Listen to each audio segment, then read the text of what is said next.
Salut chère communauté Copac, ici Franck Eboa, président directeur général du Conseil panafricain du Québec et joyeux promoteur du Carrefour des affaires panafricaines.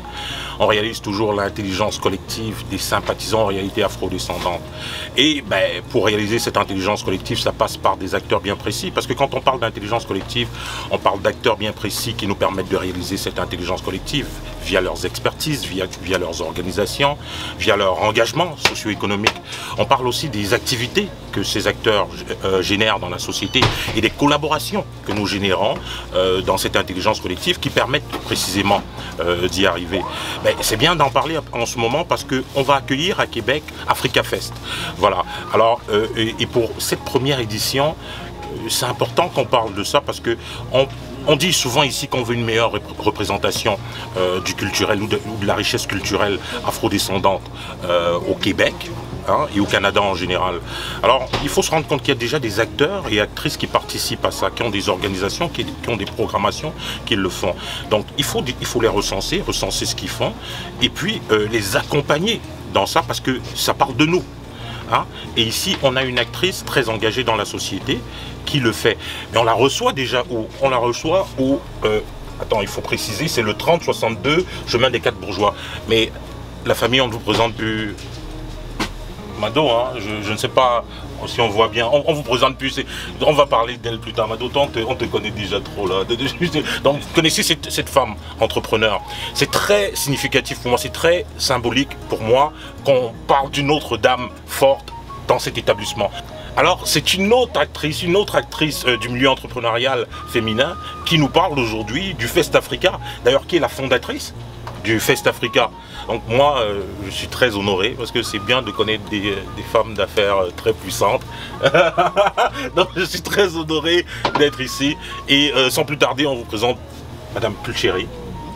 Pulchéry Mboussi. Pulchéry Mboussi. Voilà. Donc, s'il vous plaît, Pulchéry, est-ce que je peux te tutoyer là? Oh. Oui, bien sûr. Non, merci. Il faut faire attention, il faut savoir à qui on parle là. Donc, Pulchéry, merci énormément de prendre quelques minutes avec nous. Merci de me recevoir et puis merci de me donner cette plateforme. Bon, les gens ils me connaissent. Pour ceux qui ne me connaissent pas, moi c'est Pulchéry Mboussi. Je suis originaire du Cameroun et ça fait une trentaine d'années que j'ai immigré au Canada. Donc j'habitais 22 ans à Québec. Et depuis 10 ans à peu près, je suis en Colombie-Britannique où j'étais allée juste pour apprendre l'anglais. J'ai eu le premier salon esthétique afro de Québec que j'ai tenu 9 ans ici. Après ça, j'ai essayé un restaurant 1 an, mais le restaurant, je voulais pas nécessairement. Je voulais créer un espace culturel. Oui. Artistique. Et bon, j'ai eu des permis. Bon, j'ai pas eu le permis qui me permettait de faire ce que je voulais faire. Donc, ça s'appelait le Kilimanjaro. À Québec? Oui. Après ça, donc comme j'ai pas reçu mes permis, donc j'ai décidé d'arrêter ça parce que en fait, nous savons que quand on a un projet et l'amener au but, il faut qu'on s'emprunte du projet. Il faut que ça réponde, que ça vienne de nous pour continuer. Parce que si je continuais sur la lignée que le système voulait m'imposer, c'était déjà voué à l'échec. Oui. Donc quand j'ai fermé le restaurant, je me suis dit, bon, ok, il faut que je fasse quelque chose, mais je ne voulais pas me lancer en business ou quoi que ce soit immédiatement. Donc, je suis retournée aux études. Oui. Et puis, je me suis dit, qu'est-ce que je dois faire? Bon, pendant les 9 ans que j'avais le salon d'esthétique et puis le restaurant, j'ai toujours organisé des événements culturels, mode et beauté. Okay. Donc, je me suis dit, ok, j'ai le temps maintenant d'aller me perfectionner en gestion d'événements au Collège Mérissi. C'est là où j'ai étudié la gestion d'événements et de congrès. Et comme projet de graduation, j'ai présenté le projet du festival. Donc le projet était écrit et validé tout en 2009. Et après ça, je me suis dit, bon, il faut que je parle anglais, right? Voilà. Puis j'étais là, je dis, bon, parce que le but c'était pas d'avoir juste un événement communautaire comme tout le reste, c'était à partir du collège Mérici, on te dit, bon, tu as ton festival, où tu veux mettre ton festival. J'ai dit, mon festival doit s'inscrire dans le bureau des grands événements. Ça a toujours été ça. Et puis je me disais, ok, ça veut dire que je m'inscris dans le monde touristique. Bon, je ne suis pas bonne en anglais, tout ça. Je dis, ok, j'ai étudié, j'ai bien fait. Comme on fait ici, on va aller dans l'Ouest 1 an ou 2 pour apprendre l'anglais. Pour apprendre l'anglais, c'est ce que tu as fait. Oui, c'est ce que j'ai fait. Et puis, bon, arrivé là-bas, à Victoria, j'ai aussi réalisé que le festival que j'avais sur papier, il n'y avait jamais eu là-bas. Personne n'a jamais eu cette idée. Je me suis dit, oh ben, je vais faire comme les artistes. Je suis ici, je vais mettre mon projet en rodage, comme on dit. Donc, c'était en rodage. Et puis, donc, du coup, j'ai appris.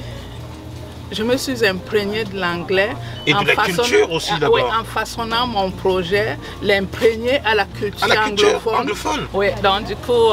Et là-bas, tu as créé donc le concept, et on le trouve sur les réseaux sociaux, sur tes pages. On va les partager dans la vidéo. Donc ça veut dire que tu pars du Québec avec l'intention, avec la bonne idée de faire un Fest Africa, un festival africain. Et on rappelle c'est pourquoi, ça représente quoi le Fest Africa, c'est symbole de quoi? En fait, bon, moi, historiquement, j'ai beaucoup voyagé. Je voyage beaucoup, habité au Sénégal, Haïti, tout ça, et puis habité des années. Donc, ce que j'ai réalisé ici, à Québec, il y a une grande communauté, nous sommes nombreux, mais les événements organisés par les communautés africaines sont... Bon, comme tout le monde, c'est comme cette tendance un petit peu culturelle vers la personne qui organise l'événement. Ça veut dire que si c'est un Camerounais qui organise, durant l'événement, il y aura une influence plus camerounaise à l'événement que l'autre. Et souvent, des autres, ils viennent parce qu'ils veulent juste, peut-être parce qu'ils savent que c'est un Camerounais qui organise, ils veulent découvrir un petit peu, s'imprégner un petit peu de cette culture-là. Mais il y a, même jusqu'à présent, c'est pour ça que je me permets de revenir, parce que même jusqu'à présent, il n'y a aucun événement, aucun festival qui regroupe... Fédérateur. Oui, qui regroupe un petit peu. Tu vas venir en tant que Cameroun congolais. Ça va juste être, tu vis juste l'expérience d'être dans les couleurs, dans les rythmes de chez nous. Donc, absolument. Mais permets-moi, parce que tu viens de dire quelque chose de très intéressant. Tout ce que tu dis est intéressant. mais je veux dire, bon, attendez, regardez, il faut qu'on se comprenne. C'est pour ça qu'on parle d'intelligence collective et c'est pour ça qu'on dit que Pulchéry et son projet, ça nous interpelle parce qu'elle parle précisément d'intelligence collective, mais dans son secteur. Alors, elle a constaté qu'il y a ici une diversité, même au niveau des organisations, des activités culturelles que chaque communauté afrodescendante fait à Québec. Alors l'idée était ici de faire quoi? L'idée était ici de fédérer toutes ces initiatives, exactement comme l'intelligence collective, la représentation de l'intelligence collective du COPAC, qui est de rassembler un peu toutes les initiatives faites par les afro-descendants. Et son idée d'intelligence collective, elle, c'est plus précisé dans le milieu artistique, dans le milieu événementiel. Alors, elle s'est rendue compte qu'il y avait toute cette offre-là autour. Pourquoi ne pas faire un événement qui rassemble en fait toutes les initiatives ici, faites par les Congolais, ici faites par les Sénégalais, les Camerounais, les Burundais. Bref, attends, on parle aussi de l'île Maurice, l'île Comore, donc bref, toute l'Afrique là. Et les afro-descendants des Caraïbes, ça les interpelle aussi parce que c'est leur culture aussi. Oui, oui, en fait, au début, quand on a débuté, bon, c'était... on est nouveau, right? On voit les communautés haïtiennes, tu vas à Montréal, il y a le Haïtien en folie, tu as plein de festivals, tu entends Toronto, il y a Caribana, c'est des gros événements qui regroupent toutes les communautés afro-caribéennes. Mais nous, Africains du continent, il y en a jusqu'à présent. Jusqu'à présent, exactement. Pas vraiment. Puisque c'est ça la logique de ta proposition de valeur. C'est faire un concept qui vient réunir ici toutes les initiatives culturelles, les activités des communautés afrodescendantes africaines. Donc en célébrant via cet événement-là. C'est ça. Et on se rappelle encore, elle avait cette initiative déjà en partant de Québec, parce qu'il faut se rappeler que même si tu es à Victoria, tu es parti de Québec. Non, le projet, c'est ça, les gens ils disent, comment tu peux venir de l'Ouest pour faire quelque chose à l'Est? J'ai dit non, c'est l'Ouest qui a volé le projet de l'Est, en fait. Donc tu es parti d'ici. tu es parti d'ici, tu t'es rendu là-bas et tu as réalisé, et ça a du succès. Ça, ah oui, déjà, ça fait 9 ans. De toute façon, quand on va en parler, on a ici de belles images qu'on va récolter ici pour vous dire. Écoutez, c'est pas une pensée magique là, c'est un projet travaillé, mûri, c'est une femme d'expérience, une entrepreneur d'expérience qui a d'ailleurs des reconnaissances ici, ou bien il fallait pas que je dise, parce qu'elle est un peu modeste, hein. Vous savez comment moi je suis un peu vantard là, parce qu'il faut aussi faire ça, il faut aussi prendre le temps de reconnaître les belles choses qui sont faites par des membres de notre communauté. Donc, et c'est ça ici que je prends toujours le temps de le faire, même si la plupart des acteurs y à leur avantage et à l'avantage même des gens qui nous écoutent, leur modestie, n'aiment pas souvent parler. Mais non, chérie, vraiment, on est honoré. Parce que ce que tu as fait déjà comme femme entrepreneur du côté de Victoria, je serais bluffé, hein, on va vous envoyer les liens là. C'est une femme très reconnue là-bas.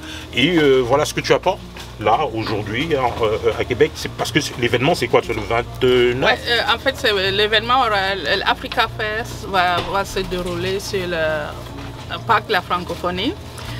Hein? On a travaillé fort pour les gens la francophonie, vous avez une idée, on va filmer, vous avez des images du parc de la francophonie. Les gens m'ont demandé comment tu as fait ça, un festival africain au parc de la francophonie. Mais c'est intéressant parce que quand j'ai dit ok, c'est le temps de revenir à Québec, maintenant ok, où?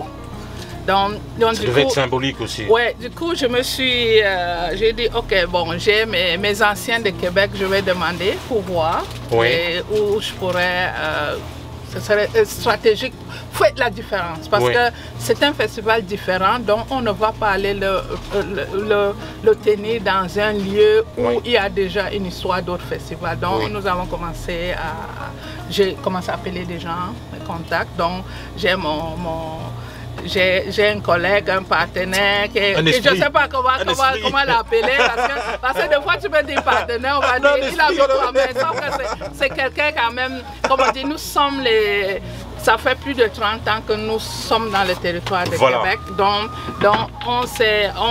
j'ai consulté, je ne sais pas si on peut nommer, je l'ai invité ici, parce que je lui ai dit, ok, voilà, c'est ça. C'est mon grand frère et partenaire Jean-Marie Touré ici qui est avec nous. Donc lui Jean-Marie Touré, quand j'ai mis mes pieds à Québec en 91, j'ai mis mes pieds ici, c'est la première personne que j'ai rencontrée. Voilà, donc il a déjà une bonne expérience du terrain. Quand on fait des projets, c'est aussi ça. Le projet, comment les projets sont faits, comment ils sont partagés, comment ils sont inclusifs. Comment ils sont inclusifs de l'expertise et du savoir-faire, du savoir-être des aînés, des gens qui ont une certaine expérience. Parce que c'est à ça que on juge un projet qui a du succès.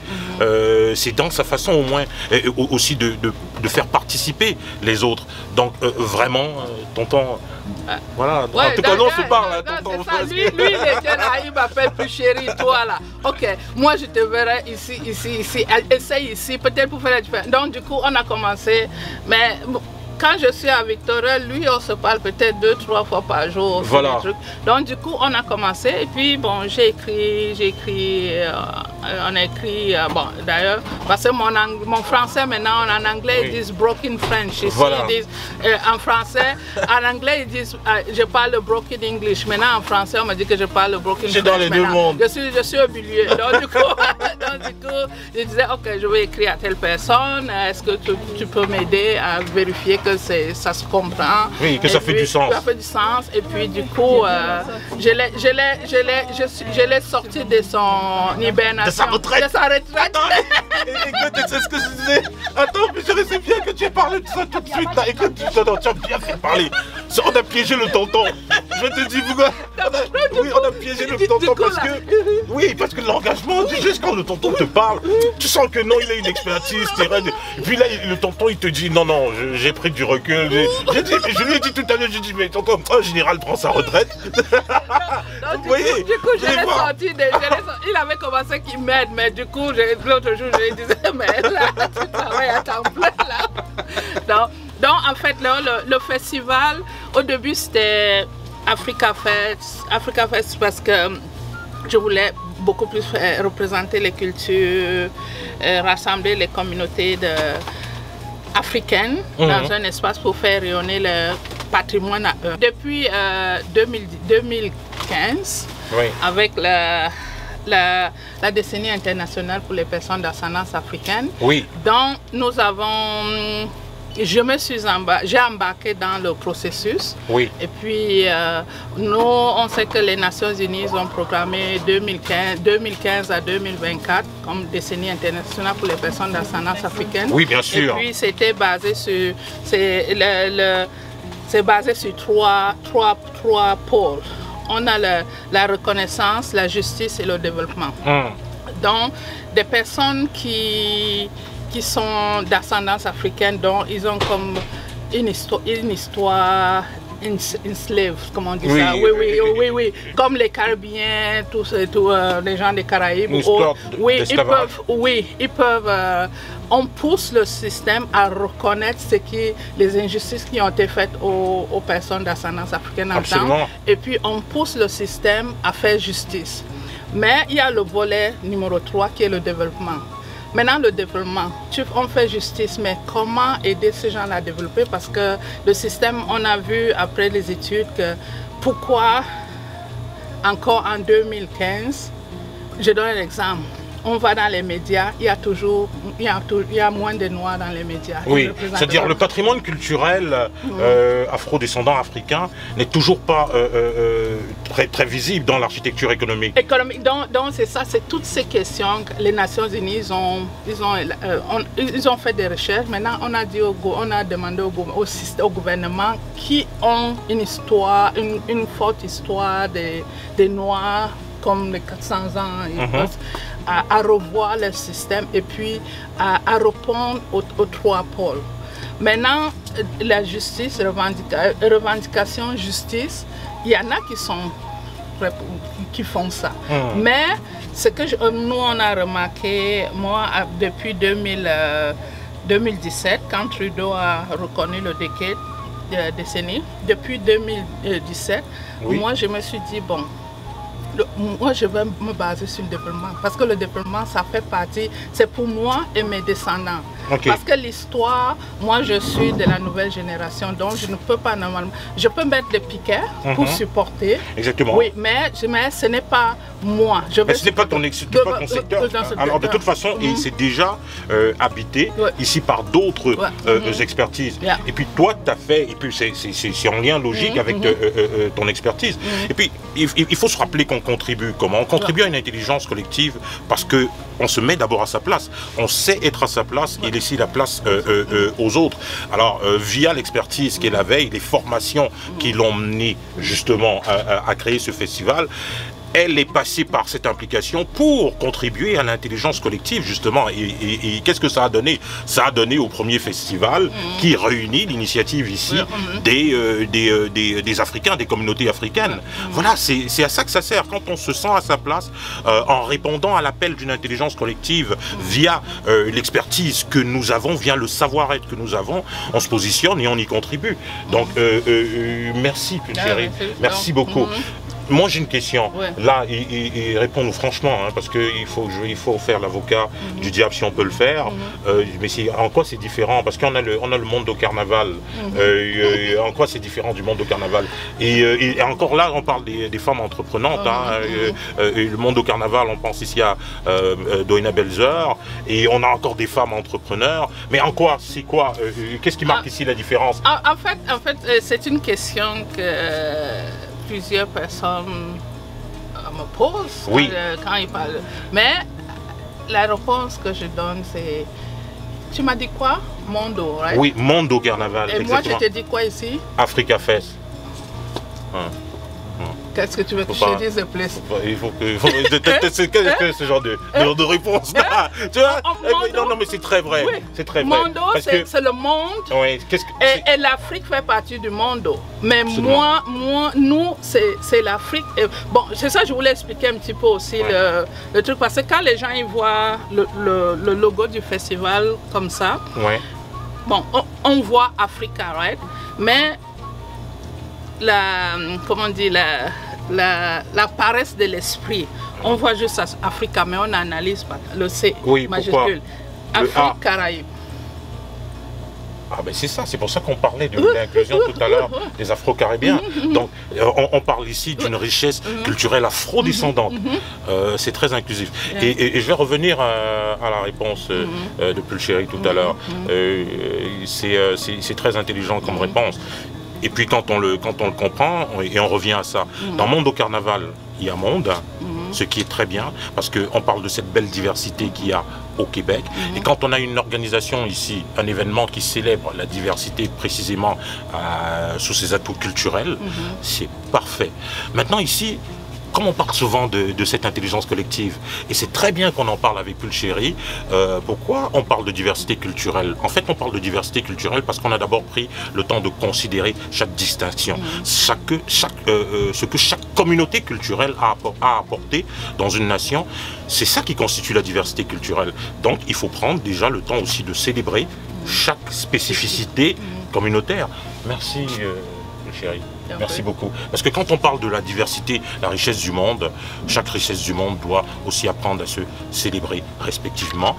Et c'est d'ailleurs parce qu'on prend le temps de s'aimer qu'on contribue même très bien à la richesse du monde. Je vais ajouter un truc parce que nous combattons, nous voyons beaucoup de mouvements, on combat contre le racisme. Oui. Mais l'une des causes du racisme, c'est l'ignorance. Voilà. L'inconnu. Voilà. Tu sais, moi, je dis l'une, ce n'est pas toute. Ça veut dire que nous, si quelqu'un a eu une expérience avec une personne d'ascendance africaine quelque part, elle pense que toutes les personnes d'ascendance africaine se comportent de la même façon. Aussi, moi, je vois des gens qui me posent, me disent, oh, je viens du Cameroun. C'est où le Cameroun? C'est en Afrique. Il dit, oh, je connais quelqu'un qui est au Kenya. Je dis, ah, ok. Oui.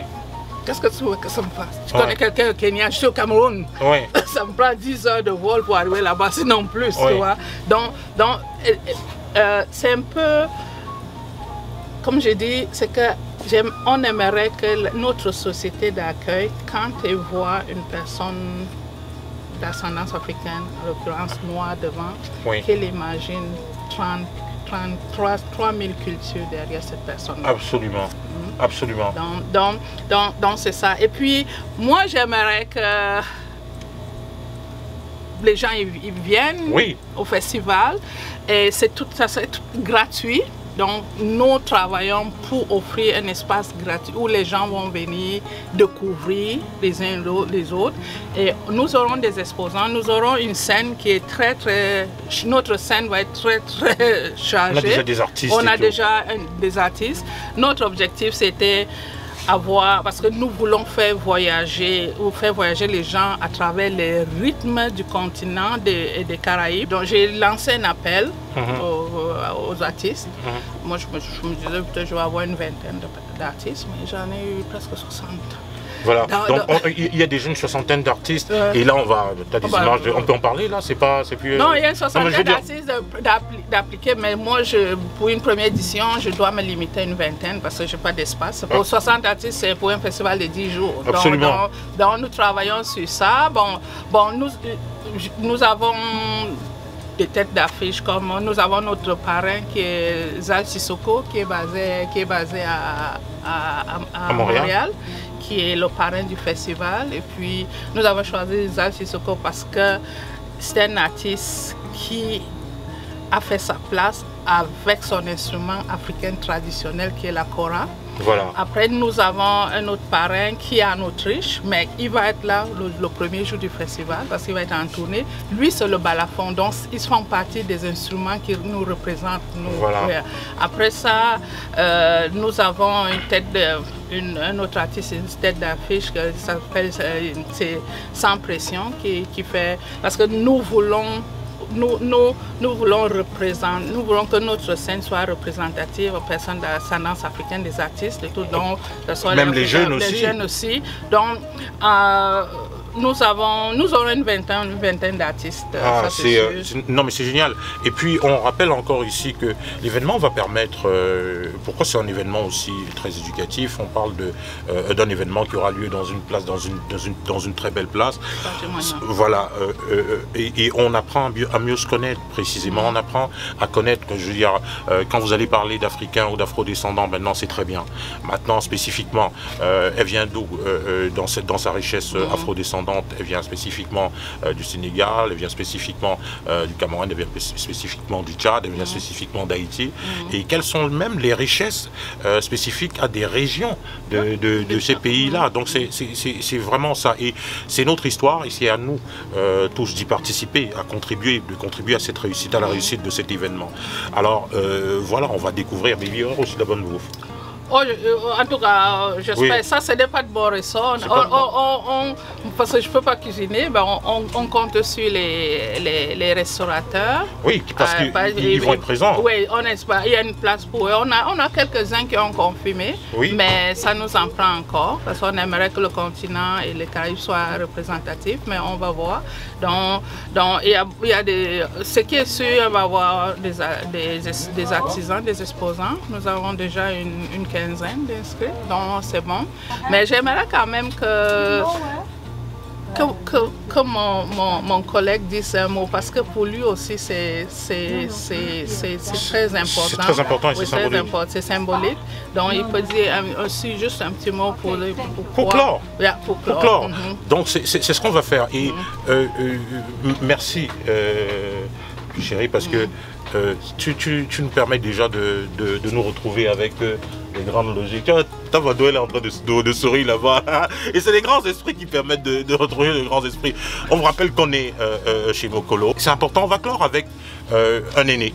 Et il a été très présent dans le milieu associatif, et très engagé pour la communauté afro-descendante. D'ailleurs, c'est pas pour rien qu'on s'est servi de sa logique pour accompagner l'existence de ce concept à Québec. À Québec, le Fest Africa à Québec. Tonton, s'il te plaît, fais-nous l'honneur. Alors, on a le plaisir de parler à M. Touré. Et qui fait partie précisément de cet entourage-là, qui a participé à cette réflexion-là pour arriver à installer l'Africa Fest, là, à Québec. Tonton, c'est pourquoi? D'abord, tu as été très présent d'abord dans le milieu associatif. Oui. Et tu t'es reposé un peu. Oui, là je me suis reposé un peu. Mais comment un projet comme ça est venu te chercher de ton repos? Pourquoi un projet comme ça est venu te chercher de ton repos? C'est qu'en fait, ce que je peux dire à ce niveau, c'est que Pulchéri, qui est une amie de longue date, je compte même plus les années, sinon ça va dévoiler un peu mon âge, chose que je ne veux pas faire. Voilà. Mais toujours est-il, c'est une amie de longue date. Donc quand elle m'a parlé de ça, de boire, et comme elle le disait au début, mon idée c'était de lui donner un coup de main. Voilà. J'étais loin de moi l'idée de me mettre là-dedans quasiment à temps plein. Voilà. Mais bon, ça me fait plaisir par rapport à ça. Et puis l'idée qu'elle avançait au début, je me posais pas mal de questions. Mais avec l'expérience que j'ai eue, surtout sur les Noirs en général, sur la communauté black en général, on essaye des choses. Mais à un moment donné, il faut essayer des choses, faire grandir des choses et les imposer. Absolument. Donc, quand elle m'a parlé de ce type de festival-là, le design qu'elle m'avait, dont elle me parlait, c'était pas... C'est le continent, mais divisé quasiment en 4 ou 5, si ma mémoire est grande. Et pour moi, c'est une bonne chose de faire connaître le continent et les pays qui sont dans le continent. Oui. Pour différentes raisons. Quand on parle d'Afrique, comme elle l'a dit, que ce soit le Cameroun, le Sénégal, le Zaïre, on pense qu'on vient tous d'Afrique. Voilà. On vient de l'Afrique, mais on ne vient pas tous du même pays. Voilà. D'accord. On n'est pas tous de la même ethnie. Voilà. On n'est pas tous... je ne sais pas moi, du même groupe. On a nos différences aussi. Et ces différences-là, on a quelque chose à transmettre aussi à nos enfants. Ok, on a à faire connaître. Et si nous, on ne participe pas pour faire connaître, en fait, d'où on vient, je ne vois pas comment. Encore c'est négatif. Voilà. Ça ne peut qu'être bénéfique même à la diversité culturelle. Donc c'est ce qui m'a poussé un peu tranquillement là, à rentrer là-dedans. Et plus je rentrais là-dedans, plus je trouvais ça intéressant. Okay, dans le sens où, oui, faire connaître l'Afrique, parce que moi j'apprends aussi en même temps sur la connaissance de l'Afrique. Okay? Tout ça pour dire qu'il y a beaucoup de gens qui sont là, de couleur noire, qui sont d'origine africaine, mais ils en connaissent même très peu de leur pays d'origine. Donc ce serait intéressant qu'à travers ce festival-là, on commence à s'approprier des choses et être fier de les montrer, d'être fier d'en discuter. Absolument. Et moi, c'est surtout la fierté qu'on aura à démontrer ce qui se passe là. À partager cette richesse culturelle. À partager cette richesse-là et aussi à la transmettre tranquillement à nos exactement. enfants, à la population en général, à nos collègues québécois. Et aux sympathisants même, parce que c'est même un festival comme ça, c'est même pour aussi les sympathisants, pour mieux connaître ce culturel-là, cette richesse culturelle africaine. Voilà, donc c'est ce qui m'a mis là-dedans, ce qui me charme beaucoup dans ce projet-là. Et c'est dans ce sens-là que je me suis dit, bon, ben, je vais faire mon possible pour l'accompagner dans son grand défi, qui en fait n'est pas un défi en tant que ça, parce que tout est surmontable. Voilà, et surtout si on considère que, j'aime beaucoup, tonton, comment tu termines, parce que même dans un défi comme ça devient quand même aisé, parce qu'on réfléchit que ça nous appartient à tous. Donc si chacun vient épauler ici, ça nous appartient à tous, fait que c'est faisable. Voilà, c'est faisable. Voilà. C'est faisable. Moi je crois beaucoup à ça, je suis très optimiste, et puis je dis toute chose dans la vie, il suffit d'avoir une idée, d'y croire et de mettre son 100% pour aller de l'avant. Boum. Et tout devient réalisable. Voilà. C'est sur ça qu'on achève. Sur les paroles d'un sage. Hein? Alors, chère communauté, chers sympathisants aux réalités afro-descendantes, dans le monde, mais particulièrement en ce moment donné à Québec, au Québec, on a ici une merveille qui est en train de se positionner pour nous, pour notre héritage culturel et pour venir contribuer ici à la diversité culturelle du Québec, de Québec. Donc c'est à nous tous de l'encourager, de le promouvoir en tant que déjà afrodescendants, mais même sympathisants en réalité afrodescendants. Merci beaucoup. Merci de nous avoir invités. Bon. Ah, venez, et puis il va partager. Vous allez trouver les liens, et puis le festival est gratuit, et venez avec la famille, et puis ça va être beau, ça va être une belle expérience, ça va être une belle fin de semaine, et puis ça va être le premier festival, l'un des premiers festivals pour lancer l'été. Et voilà, on a tout dit. Merci chère famille, à très bientôt.